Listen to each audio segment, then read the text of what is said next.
हैदराबाद और भाग्यनगर का क्या रिश्ता है। बीजेपी की नेशनल एग्जीक्यूटिव में प्रधानमंत्री के एक बयान के हवाले से एक बार फिर गर्म हुआ हैदराबाद का नाम बदलने का मुद्दा। तेलंगाना में हैदराबाद बनाम भाग्यनगर की बहस एक बार फिर गर्म हो गई है।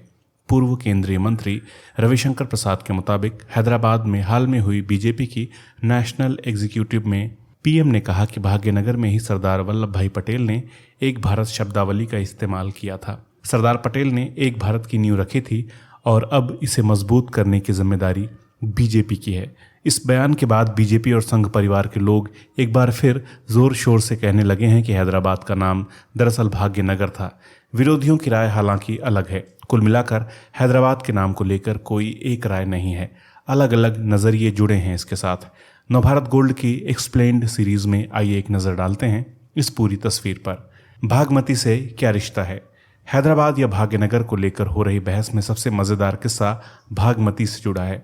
बताते हैं कि कुतुब शाही वंश का सुल्तान कुली कुतुब शाह एक बार सैर को निकला था। उसी दौरान उसकी नज़र बला के खूबसूरत भागमती पर पड़ गई। पिता की मौत के बाद कुली कुतुब शाह जब सुल्तान बना तो उसने भागमती से शादी कर ली और उसके गांव को एक नए शहर की शक्ल दे दी। उसका नाम रखा भागनगर। इसी किस्से में ज़रा हट के एक और बात जोड़ी जाती है। कहा जाता है कि शादी के बाद भागमती ने इस्लाम कबूल कर लिया था। उनका नया नाम रखा गया हैदर बेगम और उसी के नाम पर शहर का नाम पड़ा हैदराबाद। हालांकि अधिकतर इतिहासकार इस किस्से को सच नहीं मानते। भागनगर या बागनगर, हैदराबाद बनाम भाग्यनगर के विवाद से जुड़ा एक और किस्सा है। कहते हैं कि गोलकुंडा के अमीर पुराने शहर में गंदगी से इतना परेशान हो गए थे कि उन्होंने नया ठिकाना तलाशना शुरू कर दिया। आखिरकार उन्होंने मूसी नदी के किनारे अपने लिए आलीशान घर बनवाए और उस इलाके को बेहतरीन बाग बगीचों से सजाया। उस दौर में उस इलाके को बागनगर कहा जाने लगा और जब सुल्तान मोहम्मद कुली कुतुब शाह ने नया शहर बनाने के बारे में सोचा तो उसने बागनगर को चुना और उसका नाम रख दिया हैदराबाद, यानी हैदर का शहर। हैदर शिया मुसलमानों के पहले इमाम अली का ही एक नाम है। ये जो किस्सा है इसे काफ़ी इतिहासकार सही मानते हैं। देवी भाग्यलक्ष्मी का क्यों होता है जिक्र। हैदराबाद बनाम भाग्यनगर विवाद में किस्से यहीं तक नहीं है, इसका एक और सिरा खुलता है। ये जाकर जुड़ता है देवी भाग्यलक्ष्मी से। भाग्यलक्ष्मी पुराने मंदिर हैदराबाद शहर में ऐतिहासिक चार मीनार की दीवार पूर्वी मीनार के पास है। वो मीनार दरअसल पश्चिम की पिछली दीवार जैसी है। चार मीनार को मोहम्मद कुली कुतुब शाह ने 1591 में बनवाना शुरू किया था। बताया जाता है कि अपने राज्य में प्लेग महामारी का अंत होने की खुशी में सुल्तान ने चार मीनार बनवाई। हालांकि सिकंदराबाद के बीजेपी सांसद जी किशन रेड्डी का कहना है कि मंदिर वहां पर चार मीनार के पहले से है।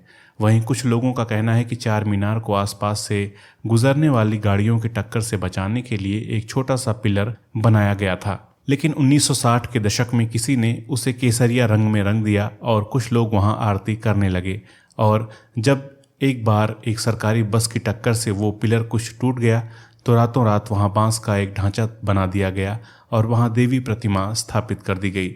चार मीनार इलाके के कई लोग मंदिर में रोज पूजा करते हैं। खासतौर से दिवाली के मौके पर वहां काफ़ी श्रद्धालु जुटते हैं। श्रद्धालु मानते हैं कि इस मंदिर में पूजा करने से उनका भाग्य बदल जाएगा। हिंदू संगठनों का दावा है कि देवी के नाम पर ही भाग्यनगर नाम पड़ा, लेकिन कुतुब शाही वंश के सुल्तान जब अपनी राजधानी गोलकुंडा से यहाँ ले आए तो उन्होंने भाग्यनगर का नाम बदलकर हैदराबाद कर दिया। कैसे गरमाया मुद्दा। दरअसल 1940 के दशक तक ये काफ़ी हद तक साफ होने लगा था कि भारत पर गोरों का राज ज़्यादा देर तक नहीं चलने वाला। ऐसे में निजाम ने नई चाल चली। वो हैदराबाद को इस्लामी राज्य घोषित करने और इसे भारत से अलग करने के लिए जोर लगाने लगा, लेकिन उसके इलाके में अक्सरियत हिंदुओं की थी और राज करने वाले मुसलमान थोड़े ही थे। निज़ाम की हरकतों से खेमेबंदी बढ़ने लगी। उसी दौरान इस दलील ने जोर पकड़ा कि हैदराबाद को देवी भाग्यलक्ष्मी के नाम पर भाग्यनगर के नाम से जाना जाता था। खैर, अंग्रेज़ों के दलीलों की तमाम कोशिशों के बावजूद सभी धर्मों के लोगों में एकता बनी रही। देश आज़ाद हुआ, निज़ाम का राज भी ख़त्म हुआ और हैदराबाद बनाम भाग्यनगर का मुद्दा भी ठंडा पड़ गया। लेकिन पुराना हैदराबाद शहर सांप्रदायिक रूप से संवेदनशील बना रहा।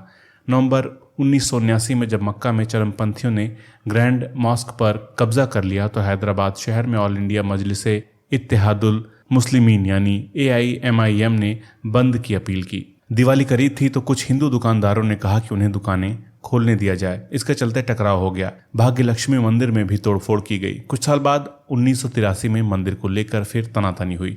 इस बार मंदिर और आलविन मस्जिद दोनों पर गुंडों ने हमला किया। फिर 2012 में एक बार टकराव हुआ जब खबर फैली कि मंदिर प्रबंधन नई शीट लगाकर बांस के ढांचे को बड़ा बना रहा है। मामला अदालत में गया और आंध्र प्रदेश हाईकोर्ट ने वहां किसी भी तरह के निर्माण पर रोक लगा दी। बीजेपी क्यों लगा रही जोर? हाल फिलहाल की बात करें तो हैदराबाद का नाम बदलकर भाग्यनगर करने का मुद्दा उठाने वालों में सबसे प्रमुख नाम यूपी के सीएम योगी आदित्यनाथ का है। साल 2020 में ग्रेटर हैदराबाद म्यूनिसिपल कॉरपोरेशन का इलेक्शन हो रहा था।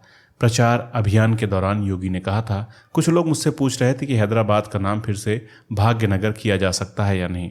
मैंने उनसे कहा कि यूपी में बीजेपी की सरकार बनने के बाद हमने फैजाबाद को अयोध्या कर दिया और इलाहाबाद को प्रयागराज कर दिया, तो फिर हैदराबाद का नाम फिर से भाग्यनगर क्यों नहीं किया जा सकता। योगी भाग्यलक्ष्मी मंदिर भी गए। उसी साल गृह मंत्री अमित शाह ने भी भाग्यलक्ष्मी मंदिर में पूजा की थी। कई दूसरे बीजेपी नेताओं के अलावा आरएसएस चीफ मोहन भागवत भी वहां गए थे। हैदराबाद बनाम भाग्यनगर का मुद्दा बीजेपी की चुनावी रणनीति के लिहाज से फिट है, क्योंकि उसका जोर उन शहरों के नाम बदलने पर रहा है जिनके इस्लामिक नाम हो। साथ ही ये मुद्दा गरमाने से तेलंगाना में कार्यकर्ताओं में जोश भरने में भी बीजेपी को सहूलियत होगी।